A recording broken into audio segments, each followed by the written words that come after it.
नमस्कार विद्यार्थी मित्रांनो, आजच्या व्हिडिओमध्ये आपण पोलीस भरतीच्या उर्वरित पेपरसाठी त्याच प्रकारे SRPF आणि इतर सर्व स्पर्धा परीक्षांसाठी चालू घडामोडींचा भाग 24 पाहणार आहे। आणि मित्रांनो, या प्रत्येक भागामध्ये आपण 50 चालू घडामोडी प्रश्नांचा सराव करत आहोत। त्यामुळे जर तुम्हाला कोणत्याही स्पर्धा परीक्षांसाठी चालू घडामोडींचा चांगल्या प्रकारे सराव करायचा आहे तर तुम्ही हा व्हिडिओ पूर्ण पहा आणि आवडल्यास व्हिडिओला लाईक करा।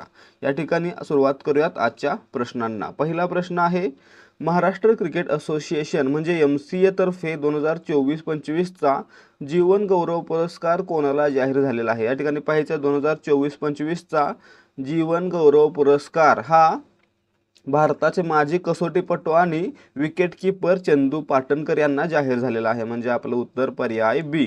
प्रश्न येऊ शकतो की चंदू पाटणकर हे नाव कोणत्या खेळाशी संबंधित आहे। तर या ठिकाणी यांचं नाव आहे ते क्रिकेटशी संबंधित आहे। काही वेळा चंदू म्हटल्यानंतर लगेच आपण चंदू चॅम्पियन म्हणून पॅराऑलिम्पिक वगैरे म्हणू, पण त्या ठिकाणी ते नाही, लक्षात ठेवायचं चंदू पाटणकर क्रिकेट होता। पुढे प्रश्न क्रमांक 2 आहे, महाराष्ट्र क्रिकेट असोसिएशन तर्फे 2025-26 चा जीवन गौरव पुरस्कार कोणत्या महिला क्रिकेटपटूला जाहीर झाला। या ठिकाणी पहा 2025-26 चा जीवन गौरव पुरस्कार आहे तो शोभा पंडित यांना जाहीर झालेला आहे। म्हणजे आपलं उत्तर काय असणार आहे, पर्याय ए। लक्षात ठेवा 2024-25 साठी चंदू पाटणकर आणि 2025-26 साठी शोभा पंडित। पुढे पहा प्रश्न क्रमांक 3, हयात असलेले भारताचे सर्वात वयस्कर कसोटीपटू कोण आहेत। मित्रांनो, आतापर्यंत हयात असणारे भारतातील सर्वात वयस्कर कसोटीपटू चंदू पाटणकर हेच आहेत। म्हणजे आपलं उत्तर पर्याय बी असणार आहे। प्रश्न क्रमांक 4, पश्चिम बंगालमध्ये गेल्या 54 वर्षात एकूण किती मुख्यमंत्री झाले। मित्रांनो, 54 वर्षामध्ये पश्चिम बंगालमध्ये फक्त 4 मुख्यमंत्री झालेले आहेत। म्हणजे आपलं उत्तर असणार आहे पर्याय बी, 4 मुख्यमंत्री झाले। पुढे पाहायचा प्रश्न क्रमांक 5, पश्चिम बंगालमध्ये सलग 23 वर्षे म्हणजे 2000 सालापर्यंत मुख्यमंत्री राहण्याचा विक्रम कोणाच्या नावावर आहे। मित्रांनो, सलग 23 वर्षे मुख्यमंत्री कोण होते तर ज्योती बसू हे होते। म्हणजे आपलं उत्तर पर्याय सी असणार आहे। ठीक आहे, या ठिकाणी लक्षात ठेवायचं आहे 54 वर्षामध्ये पश्चिम बंगालमध्ये फक्त 4 मुख्यमंत्री झाले। कोण कोण, सिद्धार्थ शंकर रे, त्यांच्यानंतर ज्योती बसू, त्यांच्यानंतर बुद्धदेव भट्टाचार्य आणि सध्या असलेल्या ममता बॅनर्जी, असे 4 मुख्यमंत्री 54 वर्षामध्ये झाले। त्यापैकी 23 वर्ष आहेत ते कोण होते, ज्योती बसू हे होते। ठीक आहे, पुढे पहा प्रश्न क्रमांक 6, भारताला प्रोजेक्ट 75 इंडिया अंतर्गत कोणत्या देशाच्या कंपनीसोबत 6 अत्याधुनिक पाणबुड्या मिळणार आहेत। या ठिकाणी पाहायचं मित्रांनो, भारतानं प्रोजेक्ट इंडिया अंतर्गत केलेल्या करारानुसार जर्मनीकडून भारताला 6 अत्याधुनिक पाणबुड्या मिळणार आहेत। म्हणजे आपलं उत्तर काय असणार आहे, पर्याय डी, जर्मनी। ठीक आहे, लक्षात ठेवायचं भारत आणि जर्मनीमध्ये 6 अत्याधुनिक पाणबुड्यांसाठी करार झालेला आहे। जर्मनीतील थिसन ग्रुप मरीन सिस्टीम्स या कंपनीसोबत भारतानं हा करार केलेला आहे। कोणती कंपनी, थिसन ग्रुप मरीन सिस्टीम्स। पुढे पहा प्रश्न क्रमांक 7, संयुक्त राष्ट्रसंघातर्फे 2025 हे वर्ष कोणते आंतरराष्ट्रीय वर्ष म्हणून घोषित केले गेले नाही। कोणते घोषित केले गेले नाही असं विचारलेलं आहे। ठीक आहे, मग या ठिकाणी पहा संयुक्त राष्ट्रांतर्फे 2025 हे वर्ष हिमनदी संवर्धन वर्ष, त्यासोबतच क्वांटम आणि तंत्रज्ञान वर्ष, तसेच मित्रांनो तिसरा पर्याय आहे शांतता, विश्वास आणि सहकार वर्ष। म्हणजे या ठिकाणी ए, बी आणि सी या तिन्ही प्रकारे किंवा या तिन्ही प्रकारचं आंतरराष्ट्रीय वर्ष UN घोषित केलं होतं, परंतु 2025 हे शाश्वत लवचिक पर्यटन वर्ष म्हणून घोषित करण्यात आलं नव्हतं। म्हणजे आपलं उत्तर असणार आहे पर्याय डी। लक्षात ठेवायचं 2027 हे वर्ष काय असणार आहे, शाश्वत लवचिक पर्यटन हे असणार आहे। तर 2025 हे अशा प्रकारचं नाही। ठीक आहे, पुढे पहा प्रश्न क्रमांक 8, संयुक्त राष्ट्रसंघातर्फे 2026 हे वर्ष कोणते आंतरराष्ट्रीय वर्ष म्हणून साजरे केले जाणार आहे। या ठिकाणी पाहायचं आहे 2025 आपण पाहिलं काय काय, हिमनदी संवर्धन, क्वांटम आणि तंत्रज्ञान आणि सहकार, परंतु 2026 साठी कोणतं आहे, 2026 हे वर्ष कुरण क्षेत्रीय आणि पशुपालकांचे वर्ष म्हणून घोषित केलं गेलं आहे। म्हणजे आपलं उत्तर पर्याय ए असणार आहे। त्यासोबतच शाश्वत लवचिक पर्यटन 2027 असणार आहे। ठीक आहे, प्रश्न क्रमांक 9, अलीकडेच कोणत्या ठिकाणी दहशतवादी हल्ल्यात मृत्युमुखी पडलेल्या पर्यटकांच्या स्मरणार्थ स्मारक उभारण्यात आले? आता मित्रांनो, पहलगाम हल्ल्याला 2026 मध्ये 1 वर्ष पूर्ण झालेलं आहे. आता तुम्ही मला कमेंट करून सांगा, पहलगाम हल्ला कोणत्या तारखेला झालेला होता? आणि या ठिकाणी पुढे पहा, पहलगाम या हल्ल्याला 1 वर्ष पूर्ण झालेलं आहे आणि जम्मू काश्मीरमधील पहलगाम या ठिकाणी 26 पर्यटकांच्या स्मरणार्थ स्मारक उभारण्यात आलेलं आहे. म्हणजे आपलं उत्तर पर्याय बी असणार आहे. तुमचं उत्तर कमेंटमध्ये आलं पाहिजे. त्यासोबतच लक्षात ठेवायचं, पहलगाम हल्ल्याच्या निषेधार्थ पुढे पाहूया, पुढचा प्रश्न पाहूया. त्यासाठी प्रश्न क्रमांक 10, पहलगाम हल्ल्याच्या प्रत्युत्तरादाखल भारतीय लष्करानं पाकिस्तानमधील दहशतवादी तळांवर कारवाई करण्यासाठी कोणते ऑपरेशन राबवले? आता या ठिकाणी पहा, पहलगामचा बदला म्हणून भारतीय लष्करानं ऑपरेशन सिंदूर राबवलं होतं. ठीक आहे, म्हणजे आपलं उत्तर पर्याय सी असणार आहे. त्यासोबतच याचं कारण काय होतं, तर पाकिस्तानमधील दहशतवादी तळांवर कारवाई करणं. दुसरं पहा, आणखी एक ऑपरेशन होतं, ऑपरेशन महादेव. आता पहलगाम हल्ल्यामागे जे मास्टर माइंड होते त्यांचा खात्मा करण्यासाठी भारतानं किंवा भारतीय लष्करानं ऑपरेशन महादेव राबवलं होतं. ठीक आहे. पुढे प्रश्न क्रमांक 11, भारताला वैयक्तिक क्रीडा प्रकारात पहिले ऑलिम्पिक पदक मिळवून देणारे कुस्तीपटू खाशाबा जाधव यांना मरणोत्तर कोणता पुरस्कार देण्याची मागणी उच्च न्यायालयाने केंद्राकडे केली आहे? या ठिकाणी पाहायचं आहे, भारतातील सर्वोच्च पुरस्कार कोणता? भारतरत्न. दुसऱ्या क्रमांकाला कोणता आहे? पद्मविभूषण. ठीक आहे, भारतरत्न 1 नंबरला, पद्मविभूषण 2 नंबरला, तिसऱ्या क्रमांकाला येतो आपला पद्मभूषण आणि चौथ्या क्रमांकाला येतो पद्मश्री. आणि मित्रांनो, कुस्तीपटू खाशाबा जाधव यांना मरणोत्तर पद्मविभूषण देण्याची मागणी केंद्र सरकारकडे केली जात आहे. म्हणजे आपलं उत्तर काय असणार आहे? पर्याय बी, पद्मविभूषणची मागणी केली जात आहे. ठीक आहे. प्रश्न क्रमांक 12, भारतात पहिल्यांदाच डेंग्यूवरील कोणत्या लसीला DGCI कडून अधिकृत मंजुरी मिळालेली आहे? या ठिकाणी पाहायचं आहे, भारतामध्ये पहिल्यांदाच एक डेंग्यूवरील लस दिली जाणार आहे. त्या लसीचं नाव काय आहे? क्युडेंगा. लक्षात ठेवा, क्युडेंगा नावाची ही लस आहे जी भारतामध्ये पहिल्यांदाच दिली जात आहे. आणि मित्रांनो, ही जपानच्या टाकेडा या कंपनीनं विकसित केलेली आहे. म्हणजे आपलं उत्तर काय असणार आहे? पर्याय सी, क्युडेंगा. पुढे पाहायचं, प्रश्न क्रमांक 13, भारतात क्युडेंगा या डेंग्यू लसीचे उत्पादन कोणती कंपनी करणार आहे? तर मित्रांनो, मूळ कंपनी कोणती आहे? जपानमधील टाकेडा. आणि भारतामध्ये या लसीचं उत्पादन आहे ते बायोलॉजिकल ई लिमिटेड नावाची कंपनी करणार आहे. म्हणजे आपलं उत्तर पर्याय सी. प्रश्न विचारला जाऊ शकतो, क्युडेंगा ही लस कोणत्या रोगावर दिली जाणार आहे किंवा कोणत्या आजारासाठी उपयुक्त ठरणार आहे? तर उत्तर आहे डेंगू. ठीक आहे, डेंगू म्हणा किंवा डेंगी म्हणा. पुढे प्रश्न क्रमांक 14, क्युडेंगा ही डेंग्यूची लस कोणत्या वयोगटातील लोकांसाठी सुरक्षित घोषित करण्यात आलेली आहे? मित्रांनो, क्युडेंगा ही लस आहे ती वयवर्ष 4 ते 60 या दरम्यानच्या कोणत्याही व्यक्तीला दिली जाऊ शकणार आहे, म्हणजेच सुरक्षित आहे. म्हणजे आपलं उत्तर काय असणार आहे? पर्याय बी, 4 वर्ष ते 60 वर्ष. प्रश्न क्रमांक 15, कर्नाटकातील बन्नेरघट्टा बायोलॉजिकल पार्कमध्ये नुकतेच कोणत्या देशातून 4 चित्ते आणण्यात आले आहेत? मित्रांनो, या ठिकाणी पाहायचं आहे, कर्नाटकमध्ये असलेल्या बन्नेरघट्टा बायोलॉजिकल पार्कमध्ये दक्षिण आफ्रिकेतून 4 चित्ते आणण्यात आलेले आहेत, ज्याच्यामध्ये 2 नर आणि 2 मादी आहेत. म्हणजे आपलं उत्तर काय असणार आहे? पर्याय सी, दक्षिण आफ्रिका. आणि या ठिकाणी हे कुठे आहे? बन्नेरघट्टा कोणत्या राज्यामध्ये आहे असा प्रश्न येतो, तर राज्य कोणतं आहे? कर्नाटक आहे. लक्षात ठेवायचं, बन्नेरघट्टा बायोलॉजिकल पार्क कोणत्या राज्यामध्ये आहे? तर कर्नाटक राज्यामध्ये आहे. त्यासोबतच मित्रांनो, पुढचा प्रश्न पाहूयात. प्रश्न क्रमांक 16, कर्नाटकच्या जंगलातून नामशेष झालेल्या चित्त्यांना स्थानिक भाषेत काय म्हटले जात होते? मित्रांनो, चित्त्यांना कर्नाटकमध्ये शिवांगी असं म्हटलं जातं. काय म्हटलं जातं? शिवांगी. ठीक आहे, म्हणजे आपलं उत्तर पर्याय बी असणार आहे. विद्यार्थी मित्रांनो, आता सगळं सोडून थोडा वेळ फक्त इकडे लक्ष द्या. तुम्ही या व्हिडिओपर्यंत पोहोचलाय म्हणजेच तुम्ही नक्कीच पोलीस भरतीसाठी तयारी करताय. आणि मित्रांनो, तुम्ही तयारी करताय म्हणजे तुम्हाला माहीत असेलच की पोलीस भरतीसाठी मागील वर्षांच्या प्रश्नपत्रिका सोडवणे किती आवश्यक आहे. त्यासोबतच नवीन प्रश्नपत्रिका सोडवून त्या परीक्षेसाठी तयारी करणं आणि टाईम मॅनेजमेंट करणं हे देखील आवश्यक आहे. आणि मित्रांनो, यासाठीच देहाधिकारी स्पर्धा परीक्षा मंच घेऊन आलेला आहे. फक्त 60 रुपयांमध्ये 30 सराव प्रश्नपत्रिका, 30 पेपर फक्त 60 रुपयांमध्ये. आणि मित्रांनो, यामध्ये आपल्याला प्रत्येक पेपरमध्ये 100 प्रश्न असतील आणि त्या 100 प्रश्नांचं पूर्ण स्पष्टीकरण देखील असणार आहे. आणि हा जो पॅटर्न असणार आहे तो 25-25चा पॅटर्न असणार आहे. म्हणजेच मराठीचे 25, सामान्य ज्ञानाचे 25, गणित बुद्धिमत्ता 25-25 असा पॅटर्न असणार आहे. आणि त्यासोबत आपल्याला काय मिळणार आहे, तर आपल्या टेलिग्रामवर पेड चॅनलला जॉईन होण्याची संधी, ज्या चॅनलवर आपल्याला दररोज 200 प्रश्नांचा सराव करता येणार आहे. दररोज सरावासाठी 200 प्रश्न दिले जाणार आहेत. आणि मित्रांनो, हे सर्व प्रश्न असणार आहेत ते फक्त आणि फक्त पोलीस भरतीच्या पॅटर्नवर आधारित असतील आणि त्याच्यामध्ये जास्तीत जास्त प्रश्नांचा सराव करून घेतला जाणार आहे. त्यामुळे जर तुमची पुढे लेखी परीक्षा होणार आहे तर तुम्ही हा संच विकत घ्यावा आणि त्यासोबतच आपल्या पेड टेलिग्राम चॅनलला जॉईन व्हावं. हे सर्व मिळणार आहे फक्त 60 रुपयांमध्ये. जर तुम्हाला खरंच आवश्यकता आहे आणि चांगल्या प्रकारे सराव करायचा आहे तर नक्की खरेदी करा आपला हा संच. तर या ठिकाणी तुम्हाला जर याचा डेमो पाहायचा असेल तर तो मिळणार आहे 75 17 24 91 19 या व्हॉट्सॲप नंबरवर. यावर व्हॉट्सॲप करा आणि डेमो फ्रीमध्ये पहा.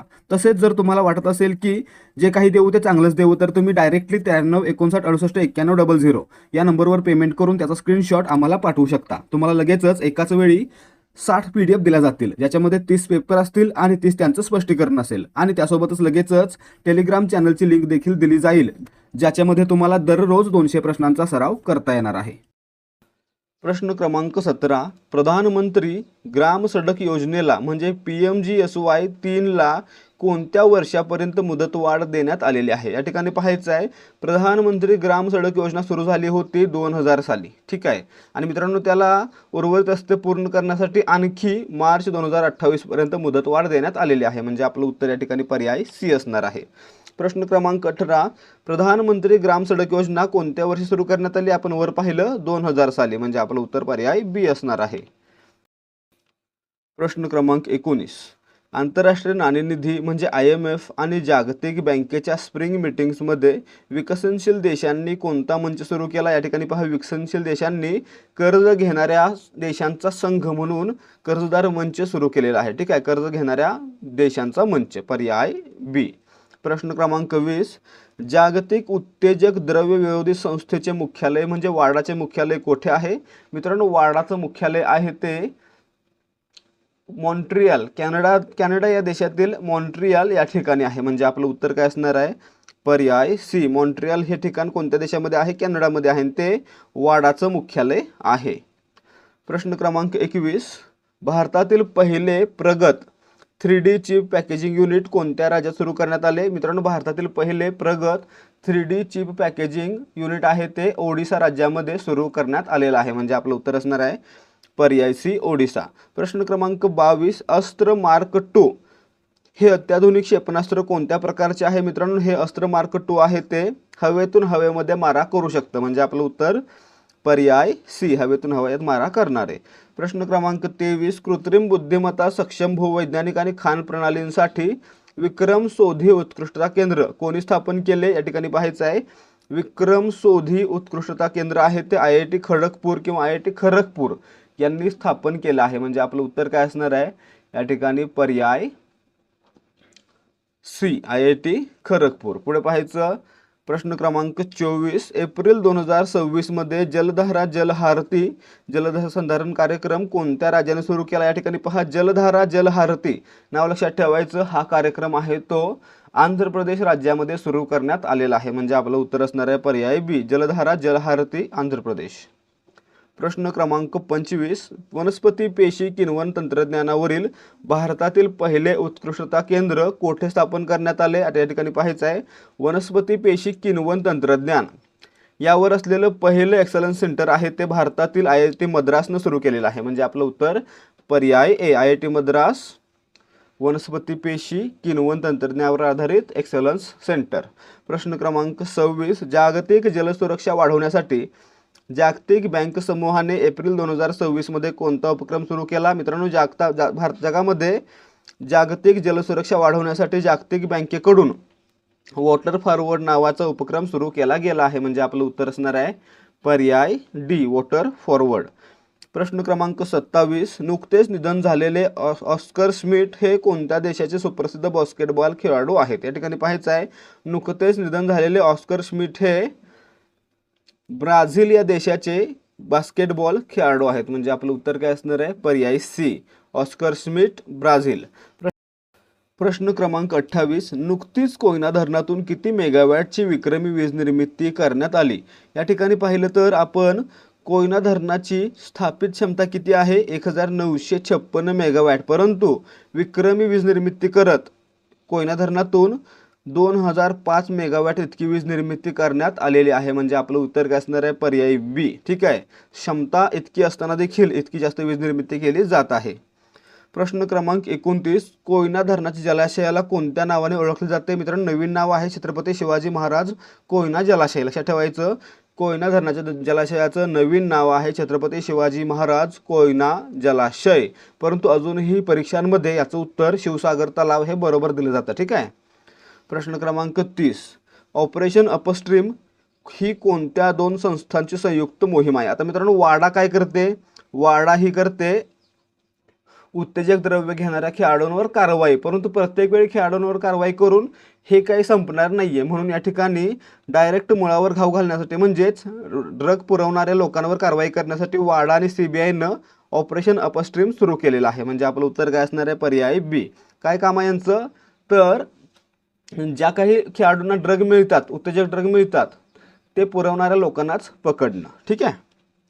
प्रश्न क्रमांक 31, डोपिंग नियम उल्लंघनामध्ये भारत जागतिक स्तरावर कितव्या स्थानावर आहे? मित्रांनो, जगामध्ये डोपिंग उल्लंघनामध्ये भारत हा जगामध्ये 5व्या स्थानावर येऊन बसलेला आहे. लक्षात ठेवायचं, जगामध्ये भारत हा डोपिंगमध्ये 5व्या स्थानावर आहे. म्हणजे आपल्या देशातील भरपूर खेळाडू आहेत जे उत्तेजक द्रव्य घेऊन काय करतात, तर या स्पर्धामध्ये उतरतात. ठीक आहे, म्हणजे पर्याय सी आपलं उत्तर आहे. आता पाहिलं असेल काही ठिकाणी विद्यार्थी पोलीस भरतीला देखील इंजेक्शन घेऊन, ॲड्रेनलिन घेऊन उतरतात आणि काय होतात, स्वतःला त्रास करून घेतात. पुढे पहा प्रश्न क्रमांक 32, राज्यसभेच्या उपसभापती सलग तिसऱ्यांदा कोणाची बिनविरोध निवड झालेली आहे? या ठिकाणी पहा, हरिवंश नारायण सिंग यांची राज्यसभेच्या सभापतीपदी उपसभापतीपदी सलग तिसऱ्यांदा बिनविरोध निवड झालेली आहे. म्हणजे आपलं उत्तर पर्याय सी असणार आहे. ठीक आहे. आणि मित्रांनो, हे कोणत्या पक्षाचे आहेत? JDUचे आहेत. कोणत्या पक्षाचे? JDUचे. हे देखील लक्षात ठेवायचं. पुढे पहा प्रश्न क्रमांक 33, मेघालयाने इंग्रजी सोबत कोणत्या दोन भाषांना अधिकृत राज्यभाषा म्हणून मान्यता दिली आहे? मित्रांनो, मेघालय राज्यामध्ये महत्त्वाच्या भाषा आहेत खासी आणि गारो. यांना मेघालयाने इंग्रजीसोबत अधिकृत भाषा म्हणून मान्यता दिलेली आहे. म्हणजे आपलं उत्तर असणार आहे पर्याय ए, गारो आणि खासी. ठीक आहे. पुढे पहा, मेघालयचे मुख्यमंत्री सध्या कोण आहेत? कमेंट करून सांगा. प्रश्न क्रमांक 34, IMFच्या एप्रिल 2026च्या आकडेवारीनुसार भारतीय अर्थव्यवस्था जागतिक क्रमवारीत कितव्या स्थानावर आहे? मित्रांनो, भारतीय अर्थव्यवस्था आधी जपानला मागे टाकून 4थ्या क्रमांकावर गेली होती, त्यानंतर ती 5व्या क्रमांकावर आली. आता मित्रांनो, ब्रिटननं देखील भारताला मागे टाकून भारत हा 6व्या क्रमांकावर जाऊन पोहोचलेला आहे. ठीक आहे. म्हणजे आपलं उत्तर काय असणार आहे? पर्याय सी, 6व्या स्थानावर आहे. क्रम लक्षात ठेवायचा, पहिला तर आहे अमेरिका, दुसरा चीन, तिसरा जर्मनी, चौथा जपान, 5वा UK आणि 6वा आपला भारत. ठीक आहे. प्रश्न क्रमांक 35, नुकतेच राष्ट्रपती भवनात ज्यांचे औपचारिक स्वागत करण्यात आले ते ली जे म्युंग कोणत्या देशाचे राष्ट्राध्यक्ष आहेत? मित्रांनो, दक्षिण कोरियाचे राष्ट्राध्यक्ष ली जे म्युंग यांचं राष्ट्रपती भवनामध्ये स्वागत करण्यात आलं. म्हणजे आपलं उत्तर पर्याय सी. ते त्यांच्या पत्नीसह या ठिकाणी आलेले आहेत. त्यांच्या पत्नीचं नाव काय आहे हे आपण कमेंट करून सांगू शकता किंवा त्यासाठी आपली PDF डाउनलोड करू शकताय. पुढे पहा प्रश्न क्रमांक 36, SMOPS 2026 ही आंतरराष्ट्रीय अंतराळयान मोहीम संचालन परिषद कोठे आयोजित करण्यात आली होती? या ठिकाणी पहा, SMOPS 2026 चं आयोजन आहे ते कर्नाटकातील बेंगलुरू या ठिकाणी करण्यात आलं होतं. म्हणजे आपलं उत्तर पर्याय डी असणार आहे. प्रश्न क्रमांक 37, जगातील पहिले व्यावसायिक अप्पर 6 GHz इंटरनेट नेटवर्क कोणत्या देशाने सुरू केले? मित्रांनो, S6GH हे कोणी सुरू केलेलं आहे? तर UAEनं सुरू केलेलं आहे. युनायटेड अरब एमिरेट्सनं सुरू केलेलं आहे. म्हणजे आपलं उत्तर पर्याय सी असणार आहे. प्रश्न क्रमांक 38, आर्थिक वर्ष 2025-26 मध्ये 1 लाख कोटी रुपयांची उलाढाल करणारा भारतातील पहिली FMCG कंपनी कोणती आहे? मित्रांनो, आर्थिक वर्ष 2025-26 मध्ये 1 लाख कोटी रुपयांची उलाढाल करणारी भारतातील पहिली कंपनी आहे अमूल. ठीक आहे. म्हणजे आपलं उत्तर पर्याय डी असणार आहे. प्रश्न क्रमांक 39, दिव्यांग अर्जदारांसाठी ब्रेल लिपी आणि सांकेतिक भाषा सेवा सुरू करणारे भारतातील पहिले पासपोर्ट कार्यालय कोणते आहे?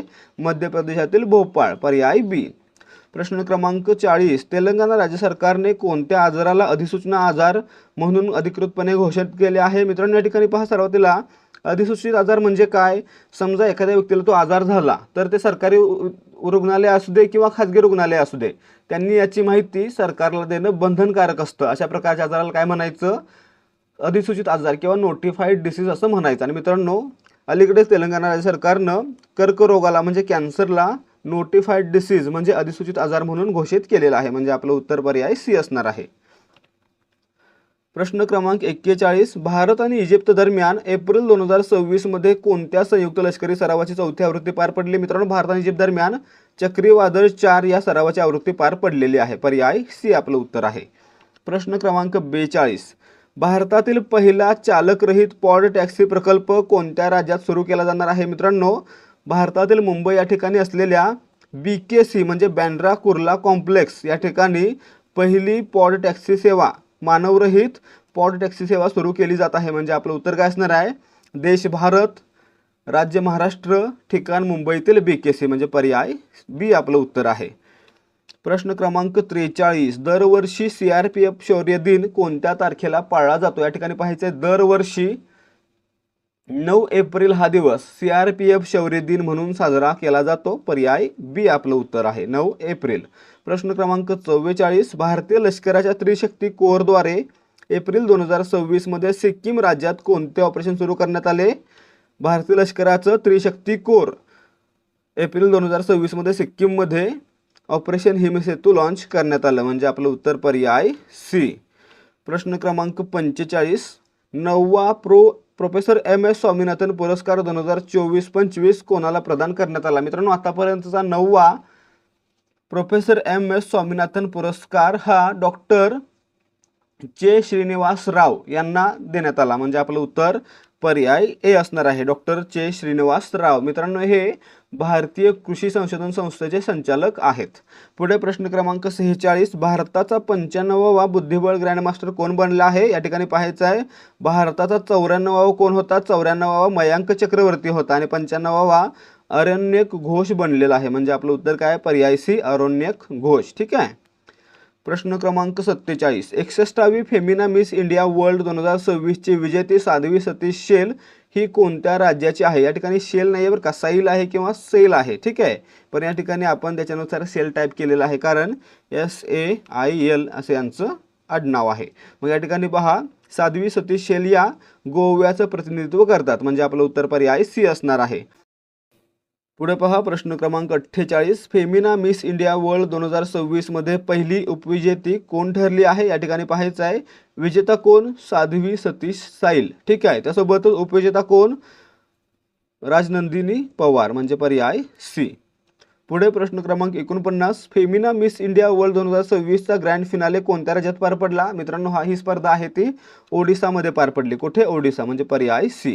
प्रश्न क्रमांक 50 आहे, फेमिना मिस इंडिया वर्ल्ड 2026 ची विजेती साध्वी सतीश सेल आता भारताचे प्रतिनिधित्व कोणत्या स्पर्धेत करेल? आता या ठिकाणी पहा, जी व्यक्ती, जी महिला फेमिना मिस इंडिया वर्ल्ड 2026 जिंकते तिला मिस वर्ल्ड 2027 मध्ये स्पर्धेमध्ये भारताकडून पाठवलं जातं. म्हणजे काय? तर मिस वर्ल्ड 2027चं प्रतिनिधित्व ती करणार आहे. म्हणजे आपलं उत्तर पर्याय बी असणार आहे. तर विद्यार्थी मित्रांनो, या ठिकाणी आजचे प्रश्न समाप्त होत आहेत. जर तुम्हाला आजच्या प्रश्नांची उत्तरांनी स्पष्टीकरण आवडलं असेल तर व्हिडिओला लाईक करा आणि याच प्रकारचे व्हिडिओ पाहण्यासाठी आपल्या चॅनलला सबस्क्राईब करा. भेटूयात पुढच्या भागामध्ये. जय हिंद, जय भारत आणि जय महाराष्ट्र.